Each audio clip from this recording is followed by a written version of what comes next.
Welcome to the Mindful Fire podcast. If you're enjoying the show, please leave a 5-star review on Apple Podcast. My dad will be so grateful. See you next time on the Mindful Fire podcast.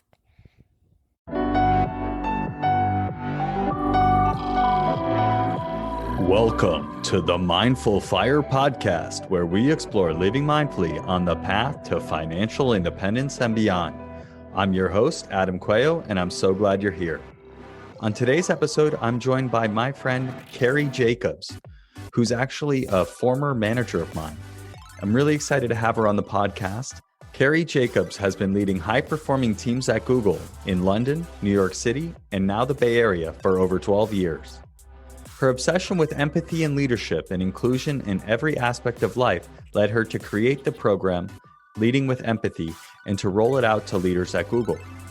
Kerri is also a member of the 2021 class of Stanford University's C-Care in collaboration with ACA's Applied Compassion Training for architects and ambassadors of applied compassion. A Scot from Pennycook, she used to read books, watch films, and see a lot of Broadway shows, but these days mainly anxiously scrolls Twitter and comfort eats. In her life before business, she taught dance, sang in piano bars, and wrote a dance and education syllabus for Scottish education curriculum for primary school teachers. Kerri's facilitation style is not to lecture. She shares horror stories and LOL-worthy moments from her own life as a manager, parent, and partner, and keeps it as real as one can when video conferencing from a garage.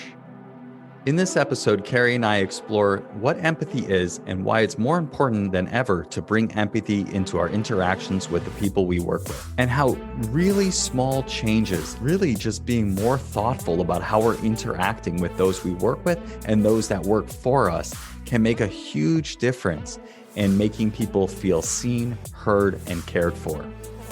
Kerri also shares a number of practices that we can use to create greater empathy and connection with those that we work with.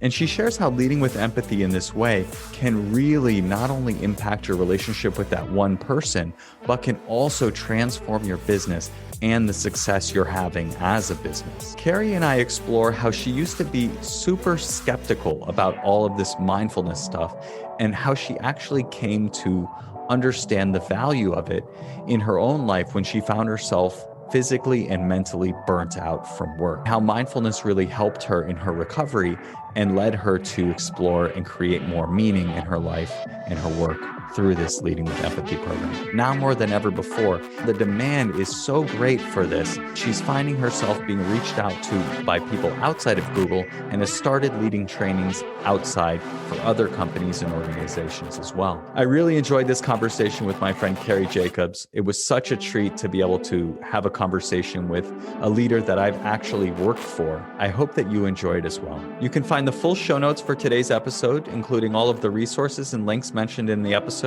at mindfulfire.org/24. Let's jump into today's episode.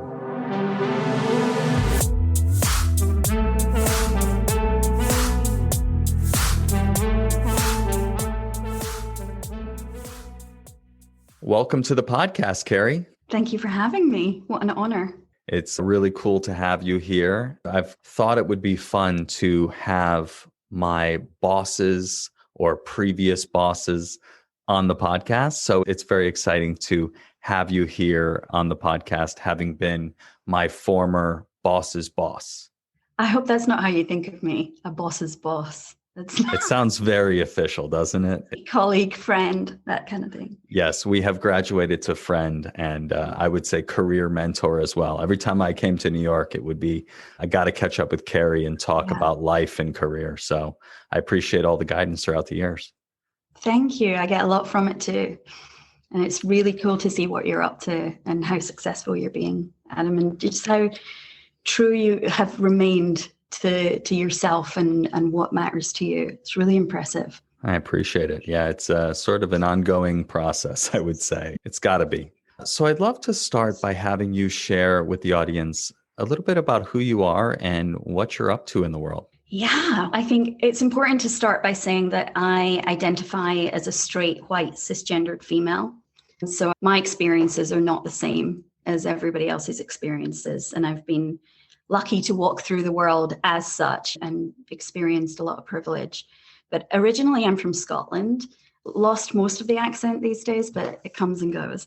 I've spent the majority of my career working in tech for very exciting, fast-moving companies, mostly Google, for the last 13 years, in sales leadership roles.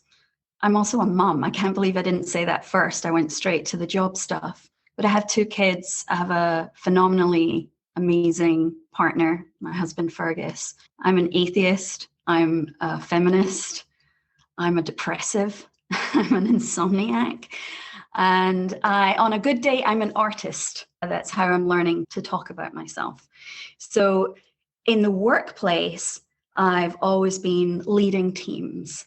And because you've been in teams that I've led, that I have strengths and I have weaknesses. And I've very quickly come to realize what those weaknesses are, i.e. I don't know pivot tables. I'm not terrific when it comes to sort of long-term strategy and things like that. But I've always known what I was good at, which was leading, empowering, inspiring, and bringing out the best in people.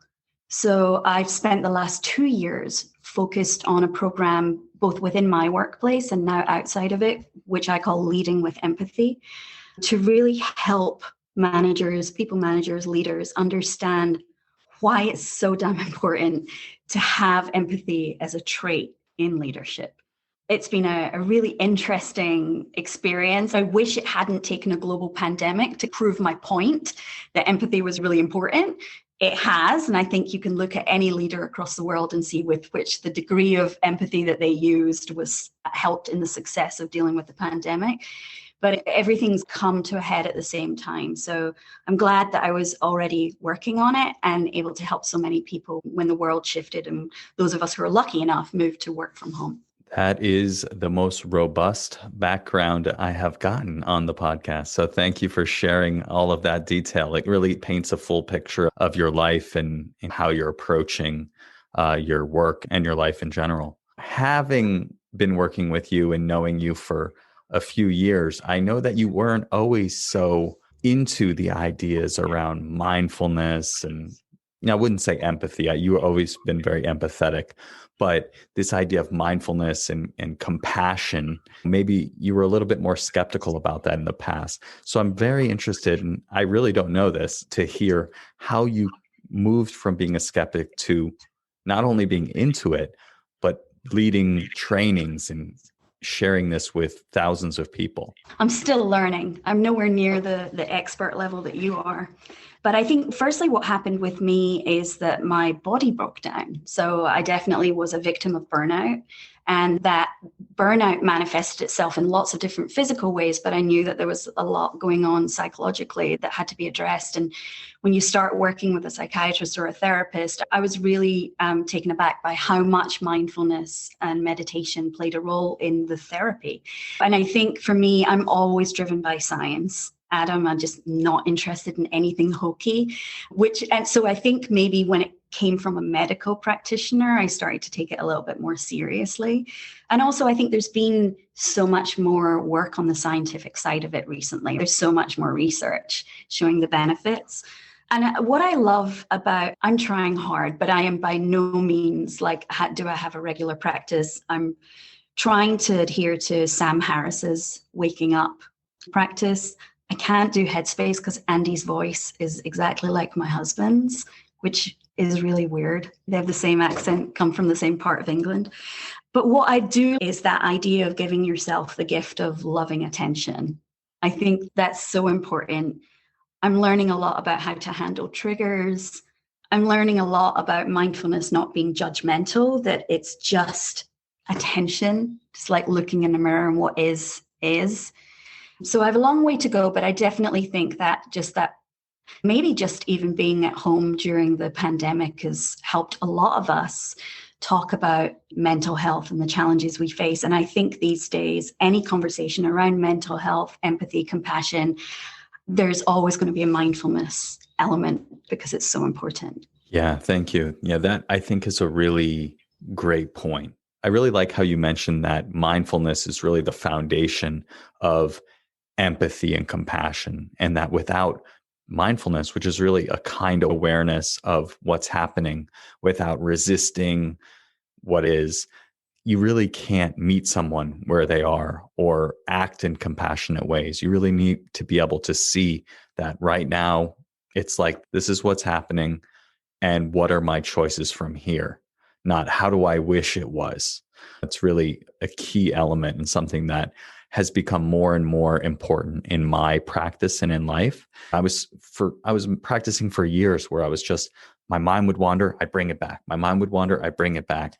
And I was not really bringing that kind, curious attitude to what my experience was. I was more just focused only on the attention part, and bringing that self-compassion into the practice has allowed me to be a lot more kind to myself, and allows me then to meet people with more kindness. Because when we practice self-awareness and empathy towards ourselves, we're training ourselves to be able to do it for others as well. Yeah, I think I've been very fortunate in that working for a company like Google, you're surrounded by people that really embrace new methods. I've always encountered people like yourself and some of our other former colleagues who were way ahead of the game with this stuff.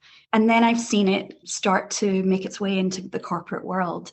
And as the mother of a third grader and a fifth grader, I can see that it's even making its way into the classroom now.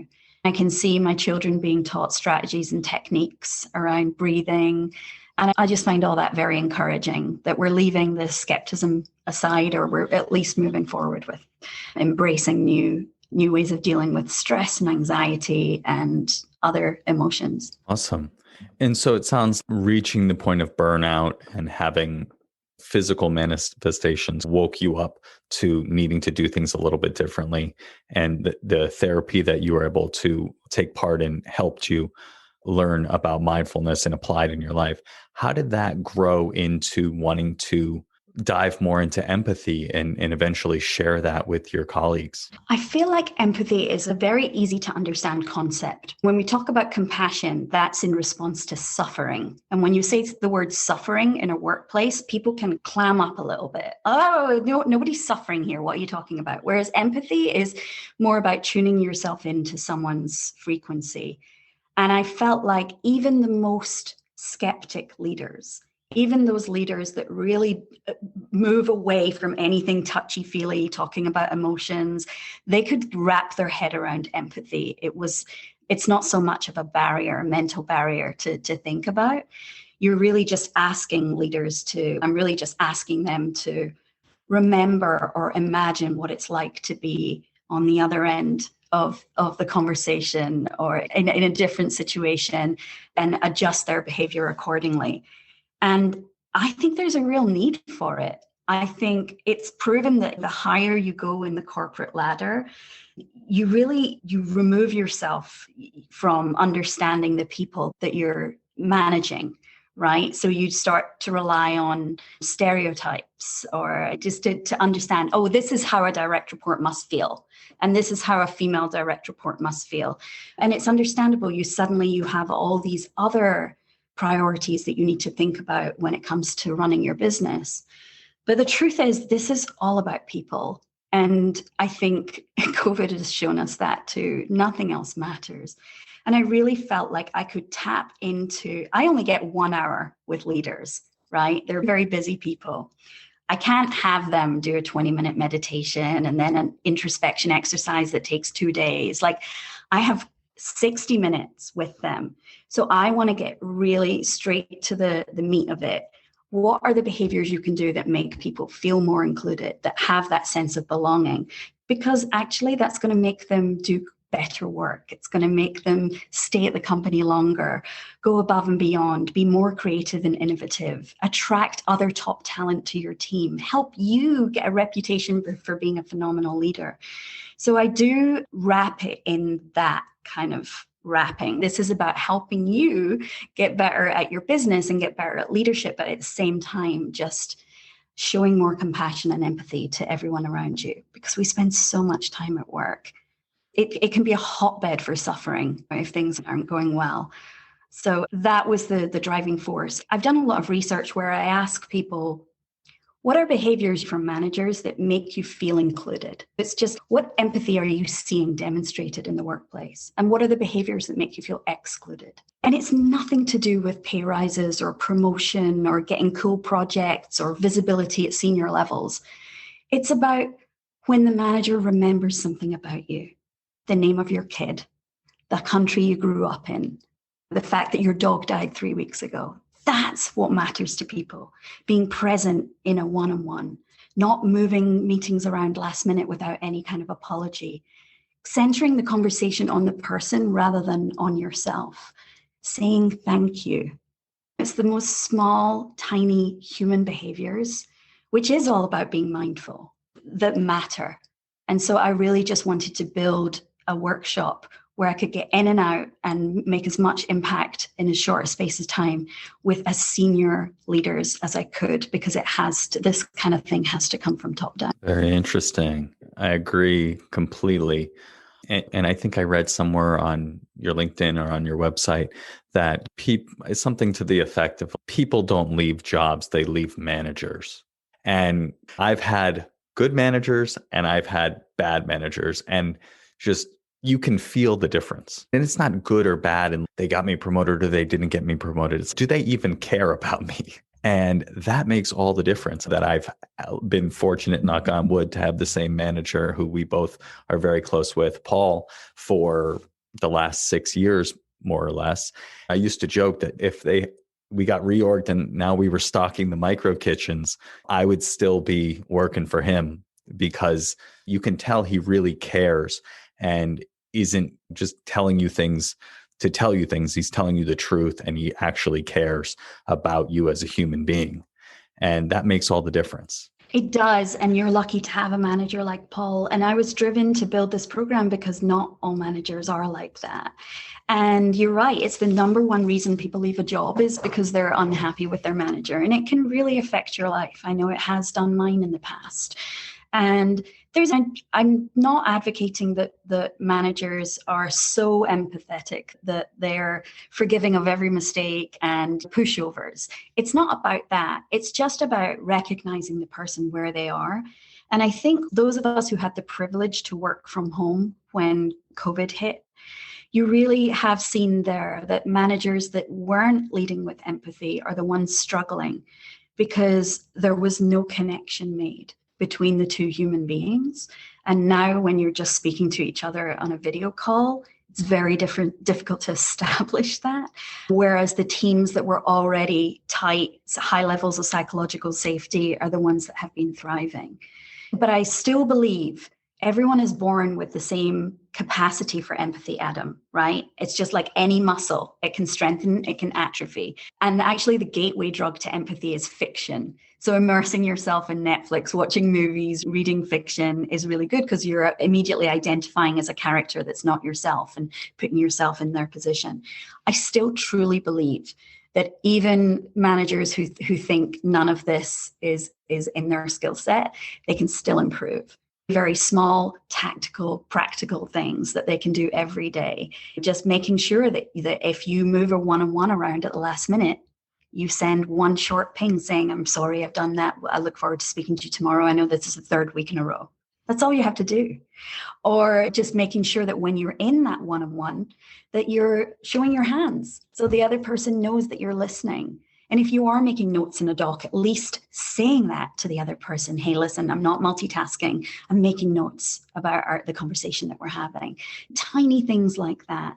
If someone gives you a piece of information about their life, whether it's the name of their spouse or where they went on vacation, just making a note of it, whether it's in your head, on a Post-it note, or in a doc, and then using that information at a later date, because it's the one thing that's going to make someone feel the difference between working for you and really wanting to work with you to do great things. So it's not impossible. I don't think there are barriers. I just think sometimes you have to build it into a system. You have to practice. I'm loath to say fake it till you make it, because I don't want anyone to be inauthentic when they're displaying empathy, but just remembering the way you were raised, just to say please and thank you and how are you, and to be genuine in your interactions. That's all it takes. So it's the tiniest behaviors that make the biggest difference. And that's not hard. It's not hard to say, how you doing? Or how's your son? How's your mother doing this week? Like, how was your vacation? Did the contractors arrive on time? Did your cat manage to cough up its hairball? Whatever it is, it's not hard to do. You just have to practice, but the rewards are disproportionate. You just, by you being kind, being thoughtful, being mindful, showing a connection, showing that you care, even if it's inauthentic to start with, you will quickly learn that the rewards from that are just, they're incredible. I cannot tell you, when I do my research, sometimes I'll ask, what's the behavior from a leader that makes you feel included? And someone will say, when they say thank you. That's heartbreaking, right? Yeah. But saying thank you isn't hard to do. So if you want to start doing that, there you go. That's a start. Show up 1 minute early to meetings so that you can chit chat with the people that also show up early and learn things about them. Be present in your one-on-ones, help people move up in their career. None of this is a tax on you as a leader, because you're actually helping them do greater work. And that in turn is helping you be seen as the leader that everyone wants to work for. Yeah. So it sounds like you do these trainings for leaders, which I would assume is like managers and directors and VPs. Is it something that just those people should be thinking about, or is it something that we all should be thinking about? I'm an individual contributor. I'm not managing anybody. I think I know the answer because I've seen it in my own life, but curious as to how you would counsel the person listening to this to bring more empathy into how they interact either at work or at home. It's a really good question. I've been very intentional about targeting leaders because I believe that's where it has to start. Everyone who's in a position of authority is a role model for those that report up to them. And if we don't change the behaviors of those in leadership, then the next generations are just going to make the same mistakes and repeat the same bad habits. So I've been very intentional about that.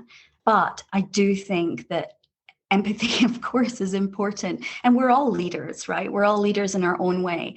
There's 3 different types of empathy. You can have the cognitive type, where you're thinking about, you may not have lived the experience of that person, but you can use logic to understand how they might be feeling. Then there's emotional empathy, where your mirror neurons are firing because you're speaking to someone who's so excited about something, you start feeling excited too. And then there's empathic concern or sympathy, where you really feel called to action to do something. Now, that does not just apply to the manager, individual contributor relationship. It's to all of us at any point in time. The person serving you coffee in the morning, what are they going through, and how can you make them feel better about themselves and relate to that? Or your child, or your child's teacher. There are so many interactions that we have every day, and less so now, which makes them even more important. It's really important that we empathize with everyone that we speak to. And it's hard. It's hard. I've never been homeless. I'm very lucky. But I've definitely been broke. I've definitely dealt with addiction. I've definitely felt great loneliness at times. None of that comes close to being homeless. But I'll use those experiences to tune me into that frequency so that I can try very hard. I'm never going to empathize with a white supremacist, right? There are limits here. Empathy alone isn't going to dismantle hundreds of years of systemic racism or misogyny or homophobia, but it's a valuable tool. And I just like to get people in the practice of using it. And you're right, it's certainly not exclusive to leaders. Yeah. One thing that stands out to me as we were talking about this is just how impactful this skill has been in my own career. And it's evolving all the time. I've really come to realize that it's like my number one skill. And I didn't even talk about it as empathy for a very long time, or even recognize it at all. I would say I'm not the smartest person.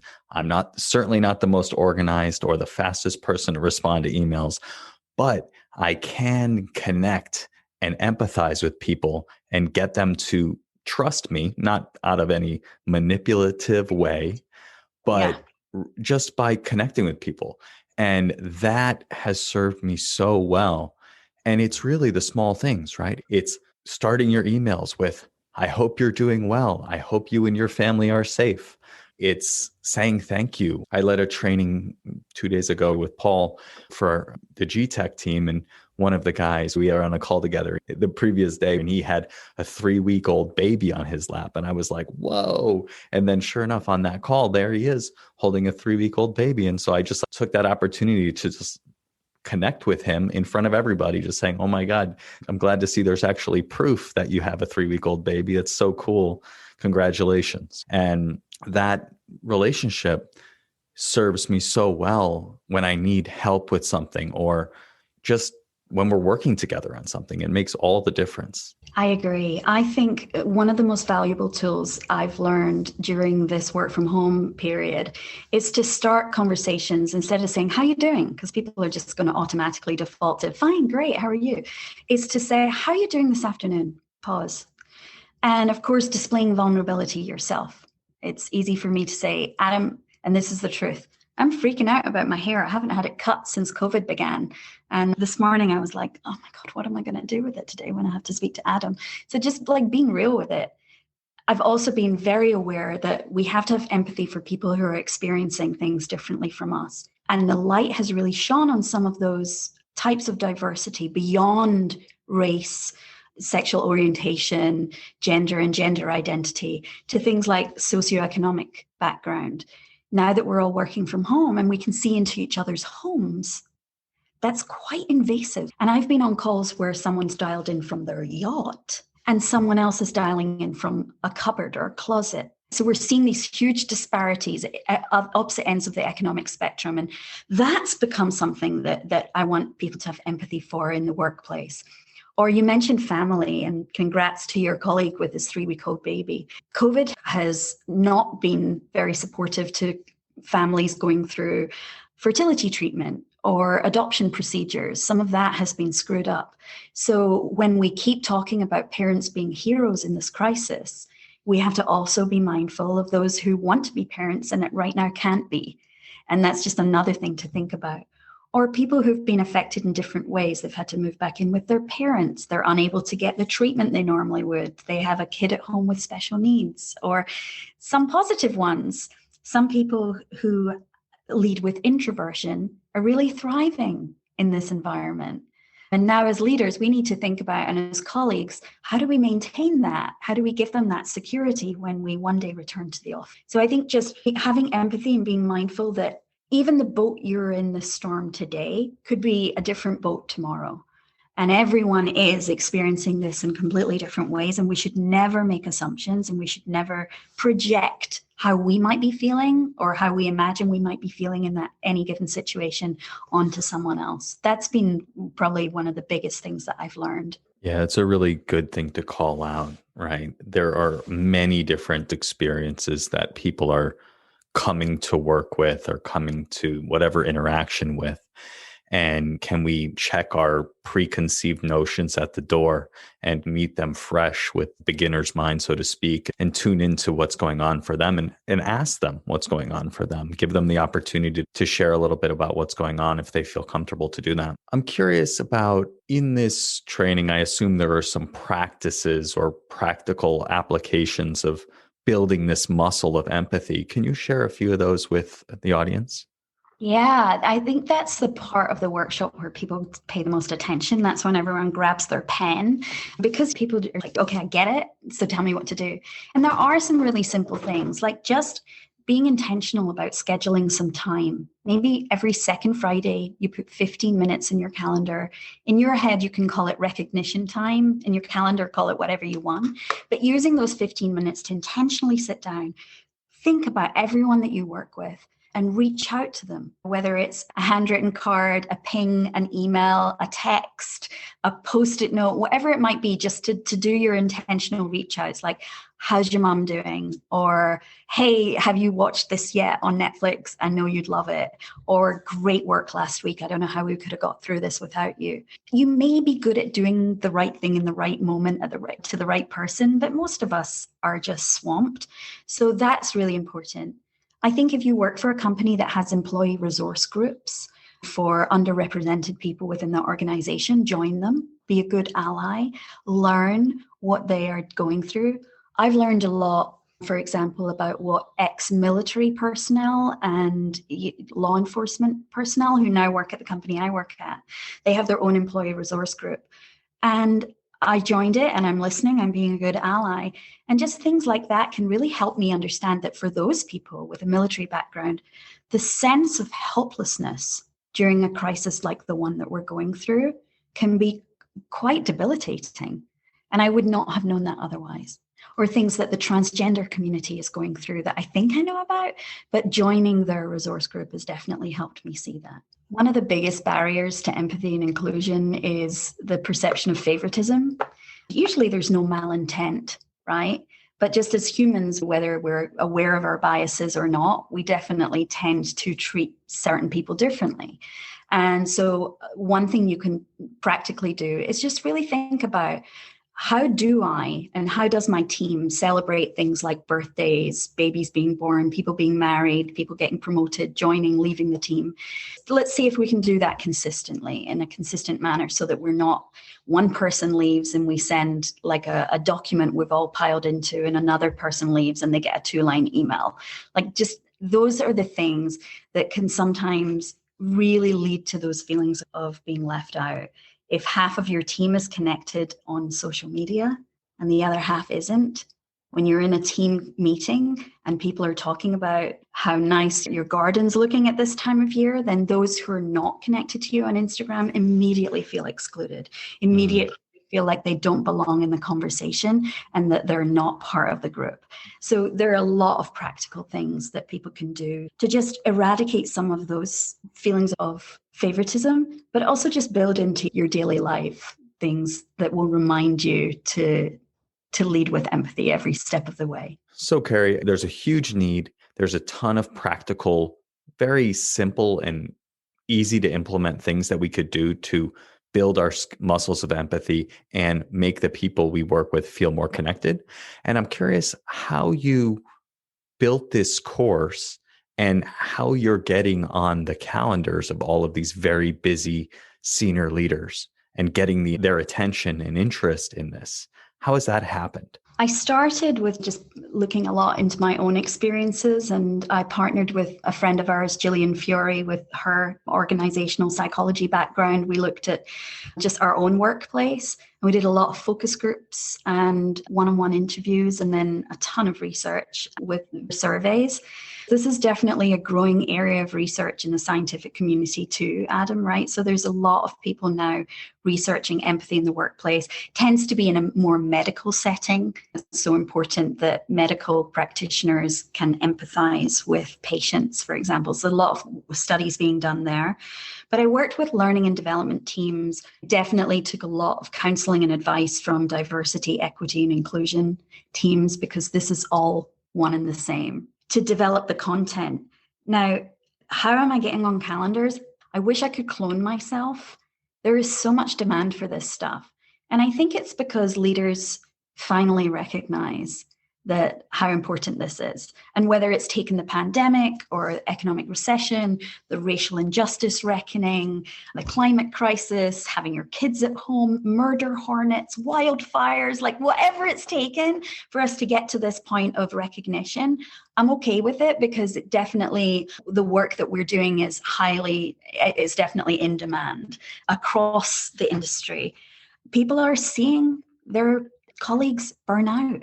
Retention rates among underrepresented groups are low. It's not easy to hire people from different backgrounds and with different perspectives.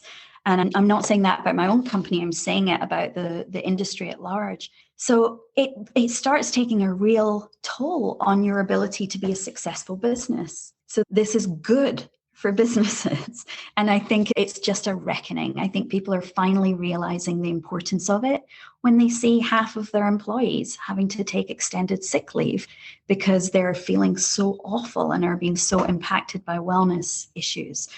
Or when they're seeing people just get so frustrated by not being able to advance or do good work in their organization because of legacy behaviors that just aren't empathic. Yeah, absolutely. There's something that I just want to share with you that is coming up for me.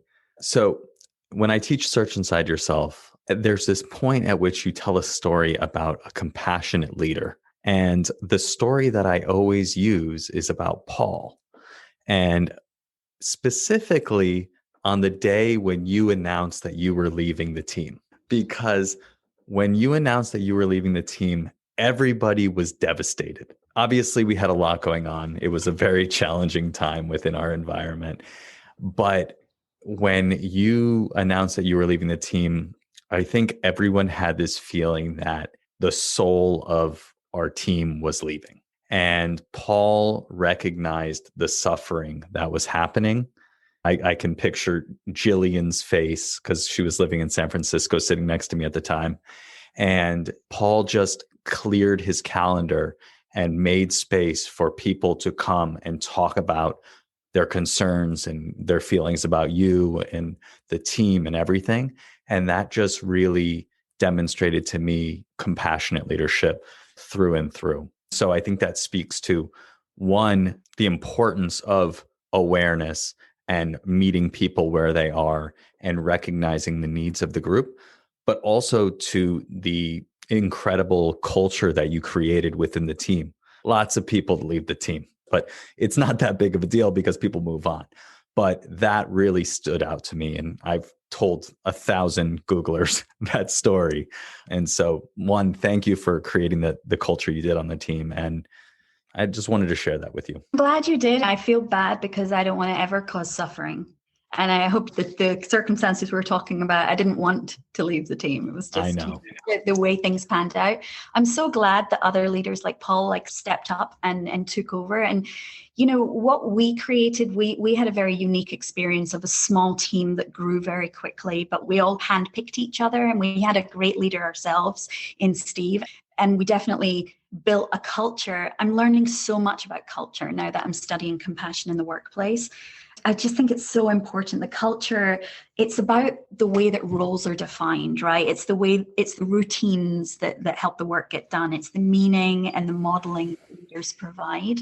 It's not the happy hours. That's important, but that's not culture in the workplace. Mm-hmm. So I'm sorry you had to go through that. We've all come out of it okay. And I love seeing, one of the most gratifying parts of leadership for me is seeing other leaders that I've helped flourish and fly. And that's so cool because we talked a lot earlier about role modeling. And there are times with me and my leadership style, it's very real. If I'm feeling like shit, I'm going to tell you that because I'm just too tired to pretend anymore. Yeah. It's what is what you get. And I think I love that I can now see other people moving into management roles who take a little bit of that, but also add their own empathy quirks to make their leadership more real and influence other people. Yeah.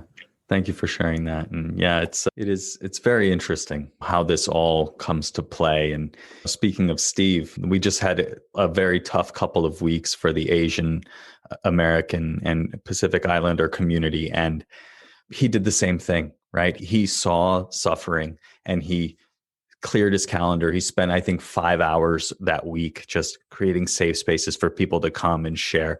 And people really recognize that. And so it's cool to see this happening more and more. So it's pretty cool. He's a leader that I looked up to and learned a lot from. And I've told him recently about just how important the work that he's doing for the Asian American community in our workplace is and how heartfelt people have been telling me about how much it means. I think the act of listening is compassion, right? That's it. When people learn, that's all you have to do. You have to listen without judgment and you have to listen without problem solving, just giving people space to talk and understand, especially given what everyone's going through right now. That's the act of compassion itself. Yeah. Okay. So let's talk a little bit more about compassion. For people who might not be familiar with the clear distinction between empathy and compassion, maybe you can spell out the difference there for us, and then we can talk a little bit about how that skill of compassion is important in the workplace. I always think, and I know this is how a lot of researchers define it, but empathy is a reaction to all sorts of different emotions and all sorts of different experiences, whereas compassion is directly a response to suffering. right? That's the difference. So suffering is definitely something that is happening in the workplace. And without compassion, workplaces can really amplify that suffering. Now, I have to caveat all of this by saying it's relative, right? Now, you and I work for a company that is very good to us. I am not having to drive an Uber at night and wash the floor of a hospital during the day. I'm in a very privileged workplace. Nevertheless, suffering can happen because mental illness and anxiety, stress, depression, all of those things can affect us, whether you're the janitor of this or the CEO. It's a chemical imbalance in your brain. So suffering can happen. And especially in workplaces that I come across where there is a very high performance culture. No one wants to admit any sign of weakness. I know you're nodding and smiling, Adam, because it's very real. And there's also the guilt that compounds the suffering, makes everything worse. The guilt because we do work in a relatively good environment with people that care about us and we're compensated well. And so you start thinking, I don't deserve to feel this way. I don't deserve to feel like I don't want to get out of bed this morning. What's wrong with me? But the truth is, it doesn't matter who you are or where you work. We spend so much of our lives there. My husband often says to me, like, your workplace gets the best of you because I'll give you everything I've got. And then I'm just broken by the end of the day. So I'm going to take out all my stress and all my frustration on those that I love and are closest to me, which is not fair. So yeah, sometimes it's hard to equate a workplace with a place of suffering, unless you're like in a penitentiary or you work in a hospital or something like that. But it doesn't matter where you work. If you are stressed, if you are burning out, if you feel like you don't belong, then you're suffering. Yeah, I totally agree that there is a lot of suffering. And there's also that guilt that I work for the company that everyone in the world wants to work for. I shouldn't be feeling this. But there is suffering, and the expectations are super high. The pace is unsustainable, and it's so easy to fall behind and just get down on yourself. And even though I teach mindfulness and all of this stuff, there's another level of guilt there that I shouldn't be feeling this because I'm supposed to be the calm Zen person. But the reality is that life is full of ups and downs and suffering, and it's part of life. So I'm interested in your perspective, and I know that you're doing this compassion program. Maybe you can talk a little bit about that as well. But compassion has become a bigger part of what you're doing, and I'm curious to hear your thoughts on how compassion helps us deal with the suffering that we and others experience in work. Yeah, I joined this course offered by Stanford on applied compassion training. I want to study more in this area because I definitely think it's a bigger topic than I'd ever given it credit for being. I think compassion for me, Adam, is about learning to meet the person where they are and letting go of prejudices that might block my compassion, really understanding why someone is feeling the way they're feeling and that their suffering is real. Not dismissing it, but validating it and doing what I can to alleviate it. And I think so much of the suffering, honestly, is caused without any malintent, but just by the way we work, right? Just by us using ping and chat without context. You get "you there?" ? Ping from someone in authority. And you're not saying, oh, good, I wonder what my vice president wants to speak to me about. You're thinking, I'm fired. I've done something terrible. And all they had to do was put a little context. Hey, this isn't urgent. I just have a question about next week's offsite. That's all it takes to remove that anxiety that, let's face it, right now, we don't need any extra suffering. So I just think there are things we can do systematically within our organizations to just reduce the noise and help people. And I think some of what we've done during COVID is helping. I feel very safe and secure working from my house. At any point, I can reach down and pick up my cat, and that makes me feel better. I'm already experiencing anxiety about returning to the office because I've put on so much weight in the past 12 months that I'm going to have to buy a whole new set of clothes.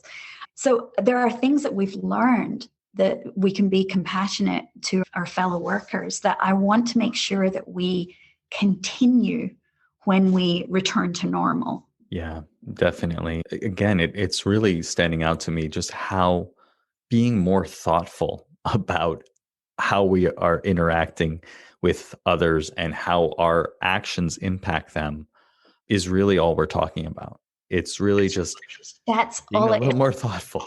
That's all it is. And that's why I'm always saying to leaders, this isn't hard. I will hear stories from someone who says, 2 years ago, I was off sick, but my director visited my office in New York and she left a note. She left a Post-it note on my desk saying, sorry, I didn't get to meet you.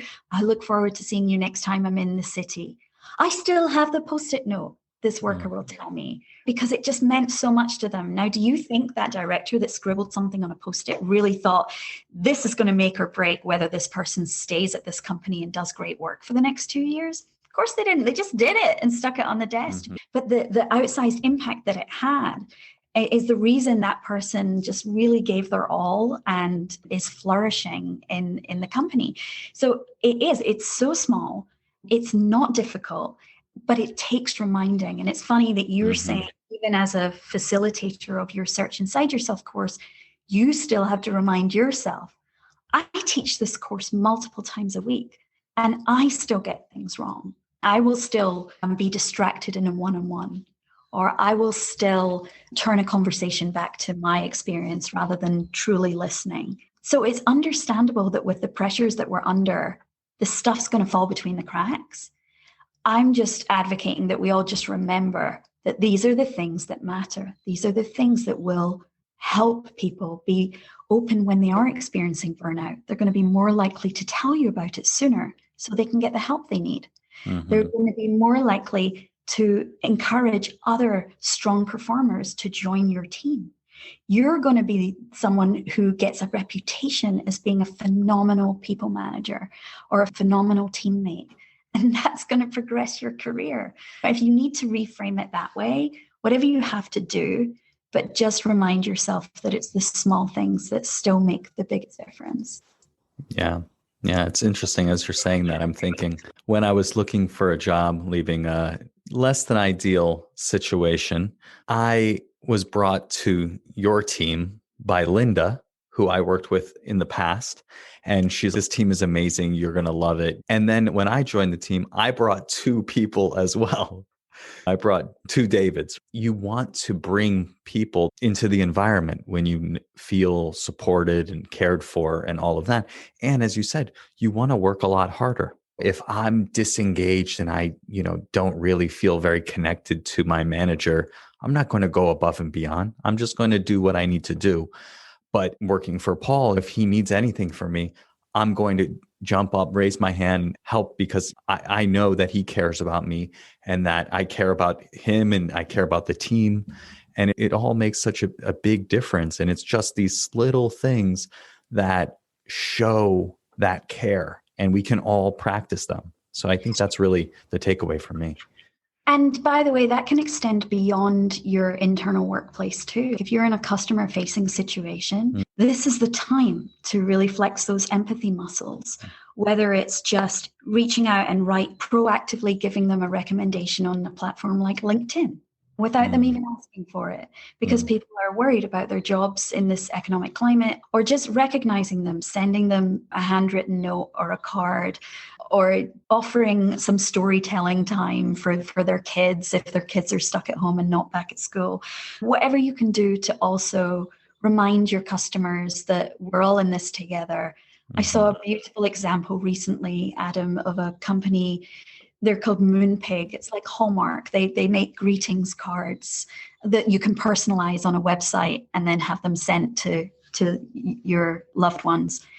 And in advance of Mother's Day in the UK, which happens in March, it's a bit earlier in the UK, they emailed everyone on their email database who had signed up to get alerts for Mother's Day.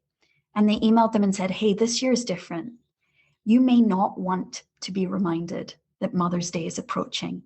You may not want to be reminded that it's time to buy Mother's Day cards and gifts, if you want to unsubscribe from the Mother's Day alerts, here's how you're going to do it. Because we do not want to be the trigger when so many people have lost parents, mother figures in their life. We don't want to cause any suffering. Now, to me, that's just a perfect example of displaying empathy with your customers, right? You don't want to be associated with pain and suffering.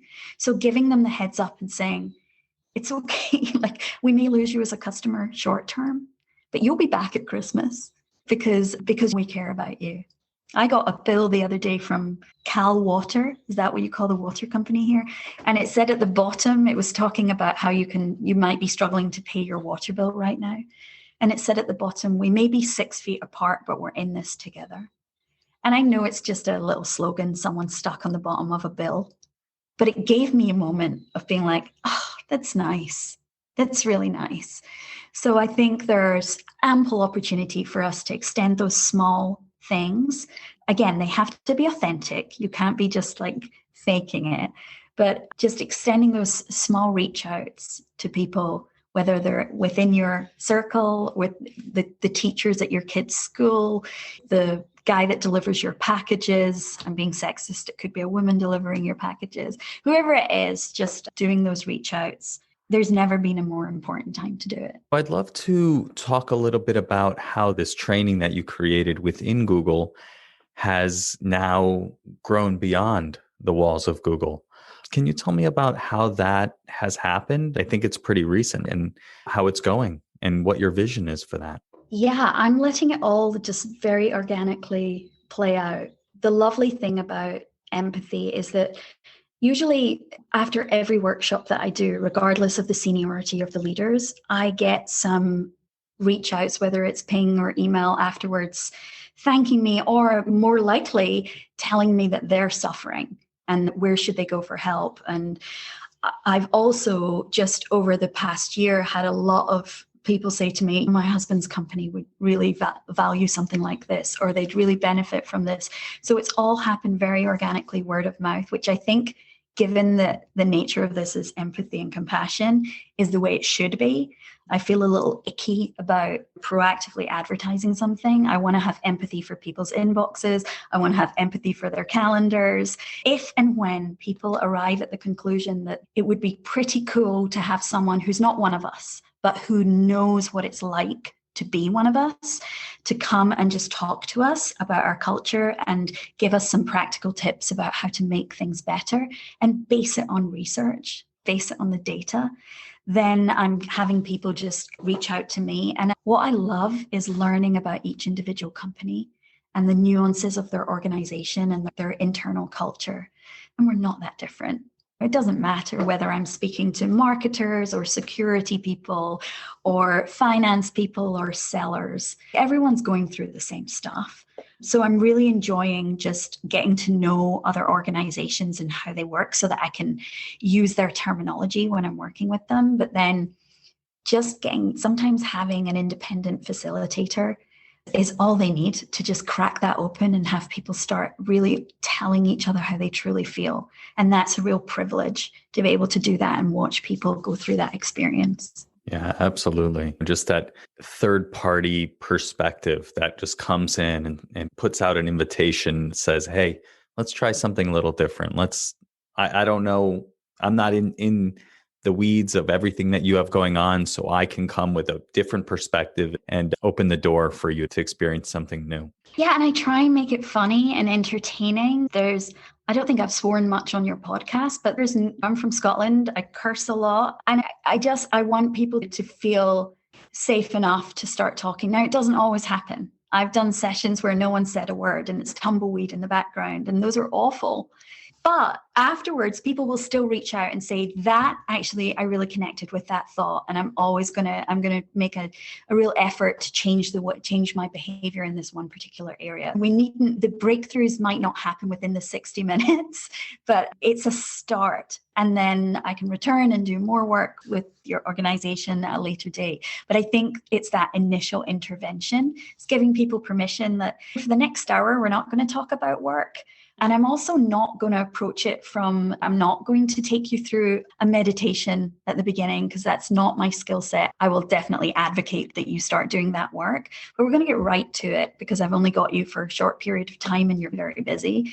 And you've been chain smoking meetings for the last 400 days. So the fact that you've given me an hour to do this is not lost on me. And it's a real privilege to be able to jump in and do that intervention. An empathy intervention. That's a great term. Empathy intervention. I like that. So let's switch gears now into what I call the Mindful Fire Final Four. So the first question is, what one thing would you recommend somebody start with to bring more empathy into their interactions with those they work with or live with or care about? Okay, I'm going to say, I want you to, whenever you ask a question, I want you to sit on your hands, put tape over your mouth, do whatever you have to do to listen to how someone responds, and just fight that urge to jump in and talk. It's all about radical listening and then really listen. Very good. Great advice. I'm in this program called the Inner MBA, and I was listening to a talk about listening today from this guy, Scott Shute, who's the head of mindfulness and compassion at LinkedIn. Definitely an area that I could invest more in. Okay, so the second question is, what piece of advice would you give to somebody early on their path to financial independence? So I'm not sure that I'm the right person to answer this. I'm not an expert with this, Adam, but I think people talk about follow your passion, right? Do a job that you love.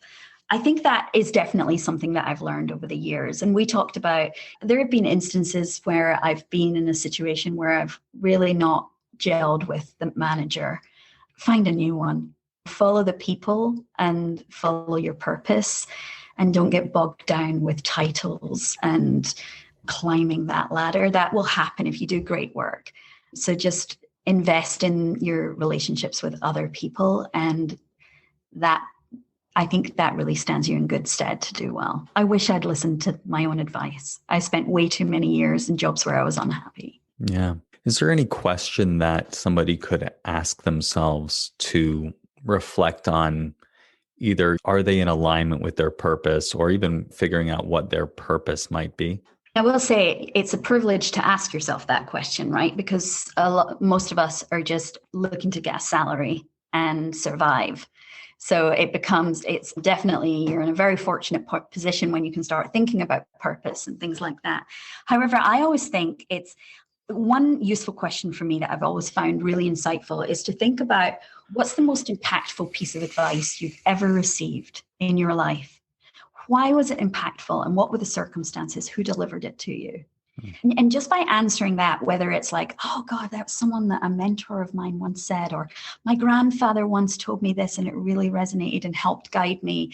Usually you can really start to ascertain what your values are and where you're prepared to blur the lines or not, and what matters to you. And I think just reflecting on things like that can really help you. And it's okay to not have purpose, or to do that outside of your salary job, to do things in other places. But once you get to the position where I love what I do, I love it. Like, I waking up in the morning really excited to do it. I get so much from it. It's not entirely altruistic. I've never felt like that before, and it's really wonderful. So if you do find yourself in a position of doing something like that, then just embracing it. Awesome. So the third question is, what piece of advice would you give to someone getting started with meditation or mindfulness? I'm definitely not qualified because I'm still in the learner category here. But what I've learned from you and other colleagues is you just have to keep going until you find what works for you, to not put any pressure on yourself. And for me, what's really helped is just seeing it as that reflection, seeing it as that mirror back without any judgment. So just find what works for you. And if you really want to go all in and you're doing like multiple times per day or per week, or you're just deciding to do it. For me, I have to doodle at the same time. That's my meditation. So whatever works for you, but definitely if at first you don't succeed, keep trying. Very good. And the final question is, Where can people connect with you online and find out more about the Leading with Empathy work you're doing? Yeah, so leadingwithempathy.com is probably the best place, but you can also find me on LinkedIn, and you can find my doodles on Instagram, my meditative good doodles. But leadingwithempathy.com is definitely the best place to find me. Awesome. Kerri, thank you so much. It's been an absolute pleasure having you on the podcast. And yeah, thank you for joining me on the Mindful Fire podcast. I did not know what to expect, Adam, and I was a little apprehensive, but I really enjoyed it. So thank you, and thanks for making me so comfortable. My pleasure. Thanks so much for joining me on today's episode of the Mindful Fire podcast. I hope you enjoyed my conversation with Kerri Jacobs about leading with empathy. If you got value from today's episode, please hit subscribe on the podcast player you're listening to this on. This just lets the platforms know you're getting value from the episodes and you'd like to be here when I produce additional content. As a reminder, you can find the full show notes for today's episode, including all of the resources and links mentioned in the episode at mindfulfire.org/24. Thanks again. I look forward to seeing you next time on the Mindful Fire podcast.